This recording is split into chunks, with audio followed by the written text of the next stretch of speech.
예, 공모주 시장이 뭐 굉장히 뜨거운 상황이고요. 카카오뱅크가 이제 청약이 끝났잖아요. 다음 달 초에 이제 상장을 하게 되는데 외국인들이 공모주를 가지고 단타를 하는 게 문제가 됩니다. 뭐 청약은 일반인들보다 많이 받잖아요. 외국인 기관들이. 그리고 이제 시초가에 오르면 또 던져서 주가를 밀리게 하는 뭐 그런 요인 때문에 불안하고 있는데요.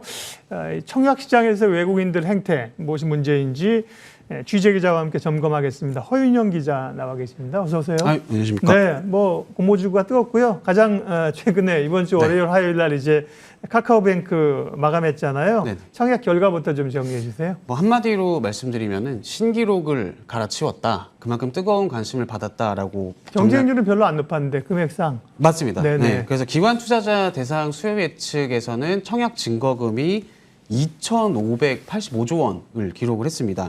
경쟁률은 1,700대 1을 넘어서면서 이 공모가가 이 희망 범위 최상단에서 결정이 됐고요. 네. 그 이어진 개인 투자자 청약에서는 경쟁률 183대 1 그리고 증거금은 58조 원이 몰렸습니다. 그래서 이게 앞서 상장했던 SKIT나 아니면 SK바이오사이언스보다는 조금 증거금이나 경쟁률이 낮다라고 볼 수도 있는데 하지만 네. 좀 감안을 해야 할 게 카카오뱅크 같은 경우는 이 공모주 중복 청약, 그러니까 여러 증권사를 통해서 청약할 수 있는 이 중복 청약이 금지됐던 첫 사례라는 그렇죠. 점을 감안을 하면은 네. 좀 상당히 큰 관심을 받았다라고 보시면 될 것 같습니다. 네. 개인들 청약의 경쟁률이 다른 것보다는 조금 낮았고요. 또 이제 카카오뱅크와 관련된 뭐 전세 대출이라든지 뭐 이런 부정적인 뉴스도 좀 나왔잖아요. 맞습니다. 그래서 이제 개인들은 조금 떨어졌지만 전반적으로 보면 카카오뱅크도 흥행은 상당히 뜨거웠다. 금액도 그렇고요. 자, 근데 청약 초기부터 지금 뭐 매도 리포트를 내는 데가 있고 네. 기업 가치에 대한 그 고평가 논란들이 좀 있습니다. 그 부분 좀 체크해 주세요. 그 부분은 이미 좀 많이 시장에 얘기가 나와서 네네. 사실 오늘 나온 거는 그 아까 위원님께서 말씀하신 외국인 투자자들의 좀 공모주 행태에 대해서 그럴까요? 말씀을 드려볼게요. 네네. 그래서 올해 기업 공개, 그러니까 지난해에 이어서 올해 그 기업 공개 기업들의 상장 직후 주가를 좌우한 것 중에 하나가 바로 외국인 투자자들 그리고 그 중에서도 의무 보유 확약 비율이 얼마나 되는지가 관건으로 꼽혔었거든요. 예. 그래서 이 상장 이후에 일정 기간 동안 주식을 팔지 않겠다라고 하는 의무 보유 확약 비율이 낮으면은 이 상장 이후에 그러니까 오버행 이슈, 그러니까 언제든지 물량이 나오는 네, 거죠. 물량이 나올 그렇죠. 수 있는 이슈에 시달리면서 주가가 부침을 겪을 수밖에 없거든요. 근데 이제 카카오뱅크가 이 청약을 끝냈는데 이 카카오뱅크의 외국인 의무 보유 확약 비율이 보시는 것처럼 13.4%에 그쳤습니다. 평균적으로 좀 낮은 건가요? 맞습니다. 네. 그래서 구체적으로 보면은 좀 상장 이후 3개월 이상 보유하겠다고 한 외국인은 9% 그리고 1개월 이상이 3%였고 네. 6개월 이상 그러니까 좀 장기적으로 보유하겠다라고 확약을 한 외국인은 1.2%에 불과했습니다. 그래서 저 정도면 전체 외국인 투자자 물량의 87% 이거를 이제 공모가 기준으로 보면은 약 1조 원 규모의 주식이 당장 상장 첫날부터 바로 시장에 쏟아질 수 있는 주식이라는 겁니다. 그래서 아까 말씀해 주신 기업 가치 고평가 논란에 더해서 이 수급 측면에서도 카카오뱅크가 처한 환경이 좀 우호적이진 않다라고 좀 볼 수 있는 상황입니다. 아니 외국인들은 뭐 자금도 많고 정보도 많고 투자할 때가 많은데 뭐 공모주 시장까지 와서 이렇게 교란시켜서 개인 투자자들을 괴롭게 만듭니까? 지금 카카오뱅크 주식 청약해서 받은 분들도 조금 불안한 그런 형국인데요.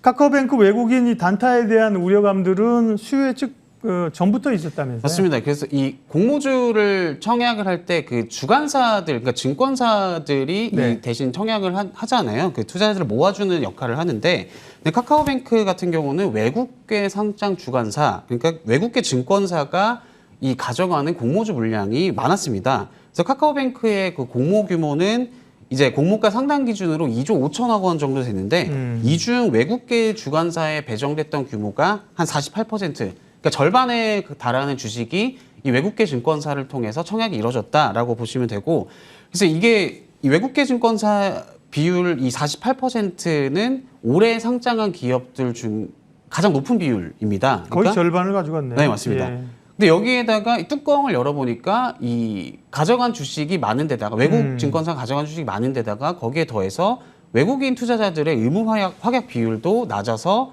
이 단타 경계령이 커지고 있는 겁니다. 그래서 이 SKIT 아까 말씀드렸는데 이 회사가 상장 이후에 외국인 투자자의 단타에 좀 주가 부침을 겪은 대표적 사례로 꼽히는데 네. 이 상장 당시 SKIT 상장 당시에 외국인 투자자의 의무 보유 확약 비율은 보시는 것처럼 36.6%였거든요. 그래서 아까 위원님께서 평균보다 카카오뱅크가 낮냐라고 네. 여쭤보셨는데 낮네요. 낮습니다. 네, 네. 그러네요. 그래서 확약을 건 외국인 SKIT 사례에서 특히 그 장기적으로 보유하겠다라는 투자자가 적었고 1개월 저 36.6% 안에서도 1개월 확약에 그친 게 대부분이었거든요. 그러다 보니까 상장 직후 첫날에만 외국인이 한 200만 주를 매도를 해버리고 이후에도 매도 물량이 지속적으로 쏟아지면서 좀 SKIT를 기점으로 따상 행진이 끝난 거 아니냐 좀 이런 얘기가 나온 상황이거든요.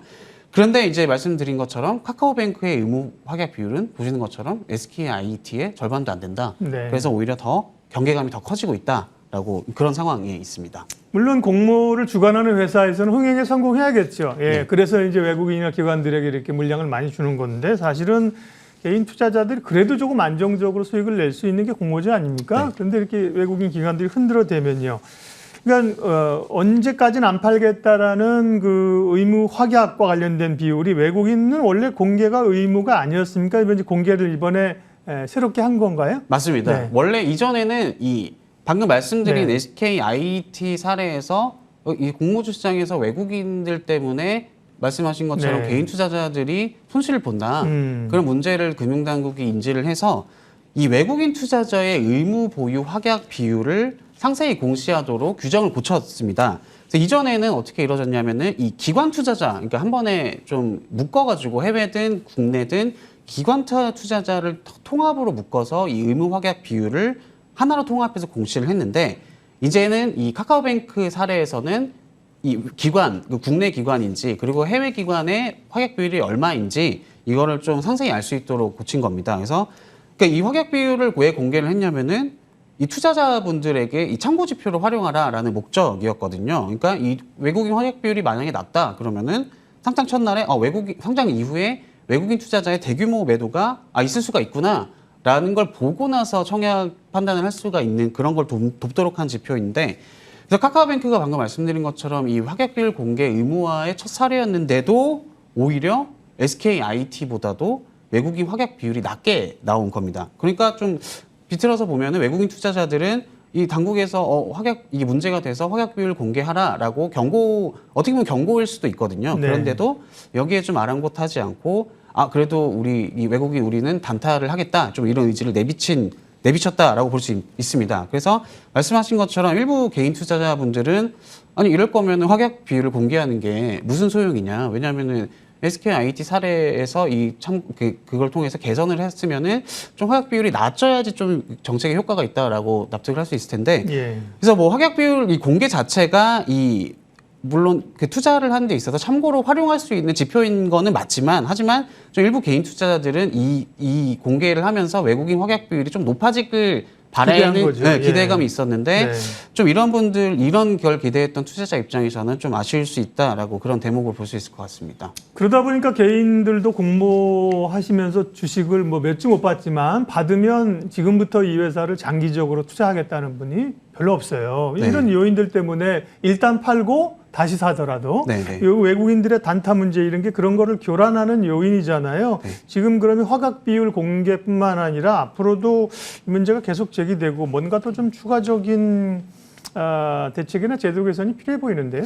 맞습니다. 그래서 말씀하신 네. 것처럼 이게 단순히 외국인들이 많이 가져가고 시장에서 많이 판다가 그것만으로는 문제라고 보기 어려운데 네. 문제는 지난해 올해 공모주 시장이 어떻게 돌아가고 있냐면 상장 첫날 따상 그러니까 시초가가 그러게요. 뒤에 뛰고 상한가를 가냐 안 가냐 좀 만약에 따상을 찍으면은 바로 대규모 물량이 쏟아지는 이런 현상이 반복이 되고 있거든요. 특히 앞서 말씀드린 것처럼 이 따상 이후 대규모 물량의 중심에는 외국인이 있었기 때문에 앞서 말씀드린 이런 정책적인 어떤 보완점도 마련을 했는데 그러니까 다시 말해서 이 공모주 청약을 통해서 주식을 받은 그러니까 공모가에서 주식을 받은 투자자들은 수익을 낼 가능성이 높지만 반대로 말해서 상장 이후에 아무리 이 기업의 성장성을 공모주 청약을 주식을 못 받았더라도 정말 이 기업이 좋으면 시장에서 사서 수익을 낼 수 있는 게 좀 어떻게 보면 바람직한 구조일 수 있잖아요. 하지만 이 워낙 따상 열풍이 심하다 보니까 시장에서 산 투자자들은 손해를 볼 확률이 높다. 이게 문제점으로 지적이 되고 있습니다.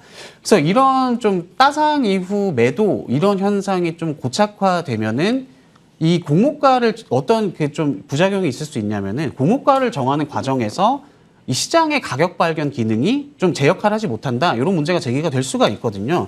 왜냐하면은 따상 어차피 공모주는 받으면은 뭐 실적이고 뭐 성장성이 중요한 게 아니라 따상 가냐 안 가냐이기 때문에 그러게요. 공모주를 받으려는 투자자들이 엄청나게 늘어버린 거고 그러다 보면은 이 공모가가 실제 기업 가치보다 높게 측정될 가능성이 높습니다. 이게 바로 시장이 과열된다라는 신호인데 실제로 올해 수요 예측을 했던 기업, 그러니까 총 60곳 중에 이 중에서 이 공모가가 밴드 상단 이하에서 결정된 기업이 단 한 곳에 불과했거든요. 그 나머지 기업들은 죄다 공모가 밴드 상단, 최상단에서 그쵸, 아니면 예. 최상단을 넘어서 공모가가 결정이 됐다는 건데 근데 저 공모가 밴드는 잘 아시다시피 이 전문가, 그러니까 주관사가 이 IPO 주관사가 이 기업의 적정 가치는 요 정도입니다를 제시한 범위인데 공모가가 여기서 벗어났다라고 하는 거는 좀 어떻게 보면 기업 가치가 주관사에서 측정한 것보다 좀 높게 공모가가 잡힌 채로 시장에 상장한다라고 볼 수 있는 근거가 될 수 있거든요.